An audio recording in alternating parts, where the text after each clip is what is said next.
നമസ്കാരം. മലയാളി വാർത്തയിലേക്ക് സ്വാഗതം. ഏറ്റുമാനൂരിൽ അമ്മയും മക്കളും ട്രെയിനിന് മുന്നിൽ ചാടി ആത്മഹത്യ ചെയ്ത കേസിലെ പ്രതി നോബി ലൂക്കോസിന് ജാമ്യം നൽകരുത് എന്ന് പോലീസ്. പണവും സ്വാധീനവും ഉള്ളതിനാൽ പ്രതി സാക്ഷികളെ സ്വാധീനിക്കുവാനും തെളിവ് നശിപ്പിക്കുവാനും സാധ്യത ഏറെയാണ്. നോബിക്ക് ജാമ്യം കൊടുത്താൽ സമൂഹത്തിൽ തെറ്റായ സന്ദേശം നൽകുമെന്ന് പോലീസ് കോട്ടയം ജില്ലാ സെഷൻസ് കോടതിയിൽ സമർപ്പിച്ച റിപ്പോർട്ടിൽ പറയുന്നു. 10-11 വയസ്സുള്ള 2 പെൺമക്കളുടെ മരണത്തിന് കാരണക്കാരനാണ് പ്രതി. മനുഷ്യ മനസാക്ഷിയെ ഞെട്ടിച്ച സംഭവത്തിനായതിനാൽ തന്നെ ജാമ്യം നൽകിയാൽ ജനങ്ങൾക്ക് നിയമവ്യവസ്ഥയിൽ നിരാശയുണ്ടാകും. സ്വന്തം മകളുടെ കാര്യങ്ങൾ അല്ലെങ്കിൽ സ്വന്തം മക്കളുടെ കാര്യങ്ങൾ പോലും നടത്താതെ ക്രൂര മനസ്സുകളുള്ള ആളാണ് പ്രതിയെന്നും പ്രതിക്ക് ജാമ്യം നിഷേധിച്ചാൽ സമൂഹത്തിൽ മറ്റ് നോബിമാർക്ക് അത് പാഠമാകുമെന്നും പോലീസ് റിപ്പോർട്ടിൽ പറയുകയാണ്. വിദേശത്ത് ജോലി ചെയ്യുന്ന പ്രതി ജാമ്യം കിട്ടിയാൽ വിദേശത്ത് ഒളിവിൽ പോകാൻ സാധ്യത ഏറെയാണെന്നും തിരികെ വരാൻ സാധ്യതയില്ല എന്നും പോലീസ് കോടതിയിൽ സമർപ്പിച്ച റിപ്പോർട്ടിൽ പറയുന്നത്. ഫെബ്രുവരി 26-ന് ഏറ്റുമാനൂർ റെയിൽവേ സ്റ്റേഷന് സമീപം പാറോലിക്കൽ വെച്ചാണ് ഷൈനി മക്കളായ അലീനയും ഇവാനയും ട്രെയിൻ മുന്നിൽ ചാടി മരിച്ചത്. കോട്ടയം നിലമ്പൂർ റോഡ് എക്സ്പ്രസ് ഇടിച്ചാണ് മൂവരും മരിച്ചത്. ഏറ്റുമാനൂർ സ്റ്റേഷന് മുമ്പുള്ള പാറോലിക്കൽ റെയിൽവേ ഗേറ്റിന് സമീപത്തായിരുന്നു സംഭവം.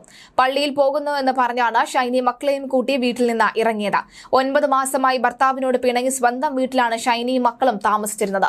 ഏറ്റുമാനൂർ കുടുംബ കോടതിയിൽ ഡിവോഴ്സ് കേസ് നടക്കുന്നതിനിടയിലാണ് ഷൈനിയുടെയും മക്കളുടെയും ആത്മഹത്യ.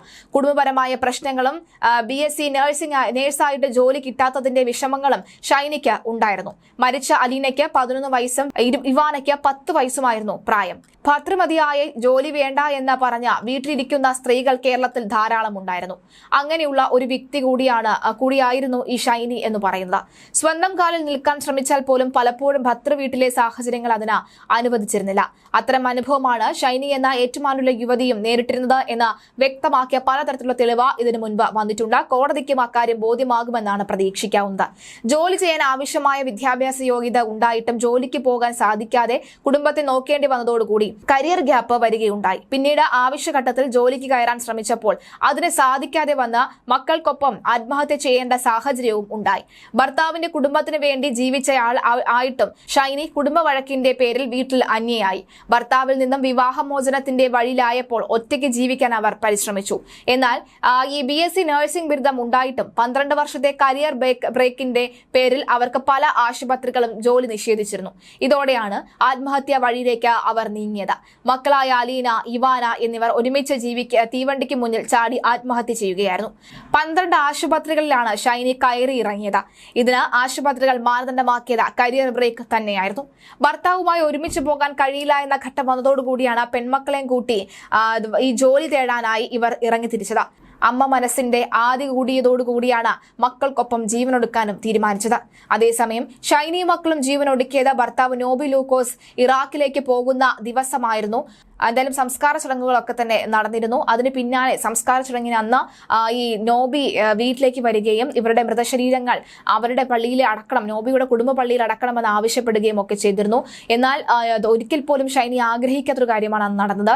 മൂത്ത മകന്റെ പേരിലാണ് മൂത്ത മകന്റെ പേരിൽ ആവശ്യം ഉന്നയിക്കുകയായിരുന്നു. പിന്നാലെയാണ് കുടുംബവും സമ്മതിച്ചത്.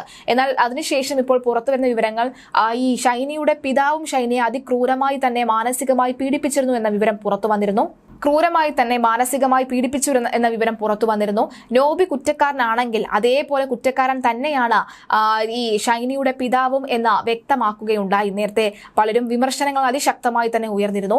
ഷൈനിയെ ജോലിക്ക് പോകാൻ സമ്മതിക്കാതെ താൽക്കാലിക ജോലിക്ക് പോയിക്കൊണ്ടിരുന്ന ഒരു കെയർ ഹോമിൽ താൽക്കാലിക ജോലിക്ക് പോയിക്കൊണ്ടിരുന്നു. എന്നാൽ ആ ജോലിയിൽ നിന്നും ഇനി പോകണ്ട എന്ന് പറഞ്ഞുകൊണ്ട് ഷൈനിയെ മാറ്റി നിർത്തുകയുണ്ടായി. അല്ലെങ്കിൽ ഇനി പോകണ്ട, ഇനി പോയി കഴിഞ്ഞാൽ നീ വിവരമറിയും എന്ന് പറഞ്ഞ് മാറ്റി നിർത്തുകയുണ്ടായി. അങ്ങനെ നിരവധി കാര്യങ്ങൾ ഷൈനിയുടെ കുടുംബ ഭാഗത്തു നിന്നും ഉണ്ടായിരുന്നു. അതായത് മക്കളും ഷൈനിയും മാത്രം ഒറ്റപ്പെടുന്ന ഒരു സാഹചര്യം ഉണ്ടാകുന്നു. മക്കൾക്ക് ബിസ്ക്കറ്റ് വാങ്ങുവാനോ അല്ലെങ്കിൽ ഭക്ഷണം വാങ്ങുവാനോ വസ്ത്രം മാറുവാനോ മറ്റെവിടെയെങ്കിലും മനസമാധാനത്തിൽ പോയി നിൽക്കുവാനോ ഒന്നും തന്നെ കഴിയാത്തൊരു സാഹചര്യം എത്തിയതിന് പിന്നാലെയാണ് മരണം എന്ന ഒരു വഴി മുന്നിൽ തെളിഞ്ഞത്. പക്ഷേ മരണവും ആത്മഹത്യയും ഒന്നിനും ഒരു പരിഹാരമല്ല എന്ന് വ്യക്തമാക്കുകയാണ്.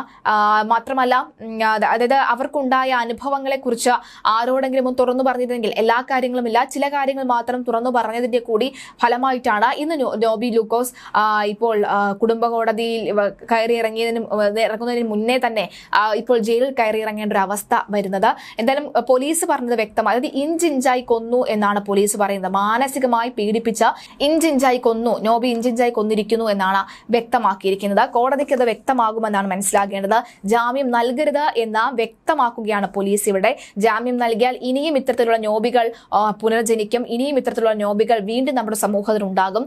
ഇങ്ങനെ മക്കളെയും നോക്കാതെ ഈ ഭാര്യയെയും കുറ്റപ്പെടുത്തി ഈ കൃത്യമായി പണം നമ്മുടെ വീട്ടിൽ ചിലവിന് നൽകാതെ ഭാര്യയെ ഇങ്ങനെ കുറ്റപ്പെടുത്തുന്ന ഭർത്താക്കന്മാർ എല്ലാവർക്കും അറിയേണ്ട ഒരു കാര്യം കൂടിയാണ് ഈ ഒരു കേസ് എന്ന് പറയുന്നത്. അതുകൊണ്ട് തന്നെ പോലീസ് വളരെ വ്യക്തമായി ക്ലിയർ കട്ടായിട്ട് പറയുകയാണ്, നോബിക്ക് ജാമ്യം കൊടുക്കരുത്. നോബി ലൂക്കോസിന് ജാമ്യം കൊടുത്താൽ അത് ഒരു പാഠമാകും. ഈ പാഠം കണ്ട്, ഈ പാഠം ഉൾക്കൊണ്ട് ഒരു പക്ഷേ ഇത്തരം നോബികൾ നമ്മുടെ സമൂഹത്തിൽ ഒളിഞ്ഞിരിക്കുകയാണെങ്കിൽ അവർ പുറത്തു വരട്ടെ എന്ന് നമുക്ക് വ്യക്തമാകേണ്ടതുണ്ട്. അവർ പുറത്തു വരേണ്ടതുണ്ട്. മാത്രമല്ല ഇത്തരം ഷൈനിമാർ അവരുടെ മാനസിക സമ്മർദ്ദം, അവരുടെ വീട്ടിൽ അനുഭവിക്കുന്ന ദുഃഖങ്ങൾ, ഇതൊക്കെ തന്നെ അത് പുറത്ത് പറയേണ്ടതുണ്ട്. പോലീസ് ഉദ്യോഗസ്ഥരോടെങ്കിലും പറയേണ്ടതുണ്ട്. എന്നാൽ കഴിഞ്ഞ ദിവസം വന്ന പല വാർത്തകളിൽ നിന്നും നമുക്ക് മനസ്സിലാക്കാൻ സാധിക്കുന്ന പോലീസ് സ്റ്റേഷനിൽ പലതരത്തിലുള്ള കുറ്റപ്പെടുത്തലുകൾ അല്ലെങ്കിൽ അനുഭവിച്ചിട്ടുള്ള പലതരത്തിലുള്ള അനുഭവങ്ങൾ, മോശം അനുഭവങ്ങൾ പോയി പരാതിപ്പെട്ടിട്ടും പോലീസ് കൃത്യമായ പരാതി എടുക്കാത്തതിന്റെ മൂലം കഴിഞ്ഞ ദിവസം കണ്ണൂരിൽ തളിപ്പറമ്പിൽ ഒരു 23 വയസ്സുകാരന്റെ വെട്ടേറ്റ് സ്വന്തം ഭാര്യ മരിക്കാൻ ഇടയുണ്ടായി. അത്തരത്തിൽ പോലീസ് ഉദ്യോഗസ്ഥരും വിശ്വാസം ഉണ്ടാവണം. അത്തരത്തിൽ ഇപ്പോൾ നിയമ സംവിധാനത്തിനോട് പോലും നാട്ടുകാർക്കും ജനങ്ങൾക്കും വിശ്വാസമില്ലാത്തൊരു സാഹചര്യം വന്നിരിക്കുകയാണ്.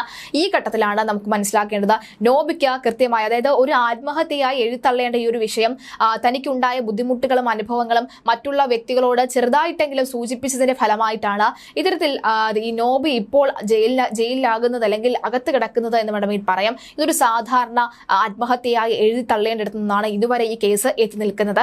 ഈ കേസ് എത്തി നിൽക്കുന്ന ഈ ഒരു സാഹചര്യത്തിൽ നമുക്ക് മനസ്സിലാക്കാൻ സാധിക്കുന്നത്, ഈ കാര്യങ്ങളുമായി മുന്നോട്ട് പോവുകയാണെങ്കിൽ, ഇത് ഇങ്ങനെ തന്നെ മുന്നോട്ട് പോവുകയാണെങ്കിൽ നമുക്ക് കൂടുതൽ കാര്യങ്ങൾ അറിയാൻ സാധിക്കും. അതായത് ഈ നോബി എങ്ങനെയൊക്കെയാണ് ഇഞ്ചിഞ്ചായി നോബി കൊന്നു എന്ന വ്യക്തമാക്കുന്ന തരത്തിലാണ് കാര്യങ്ങൾ മുന്നോട്ട് പോകുന്നത്.